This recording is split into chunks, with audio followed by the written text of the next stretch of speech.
السلام عليكم. لا تنسوا الإعجاب بالفيديو والاشتراك في القناة تشجيعا لنا لنستمر بنشر المزيد إن شاء الله. أكد وليد الركراكي في تصريح لصحيفة BBC البريطانية أنه يطمح لتدريب فريق كبير في أوروبا، مؤكدا أنه حلم راوده سابقا ويعمل على تحقيقه رغم صعوبة المهمة. وقال الناخب الوطني: أظهر كأس العالم أننا قادرون، ولكننا ننتظر رئيسا أو مالكا لنادي لديه الشجاعة لمنحنا الفرصة.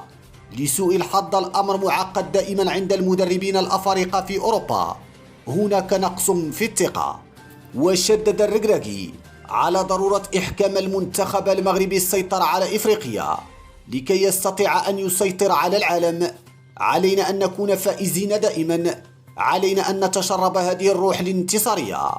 وسبق لي أن قلت أنه إذ لم أقود المنتخب المغربي إلى نصف نهائي كأس إفريقيا المقبلة فسأستقيل من تدريب المنتخب المغربي.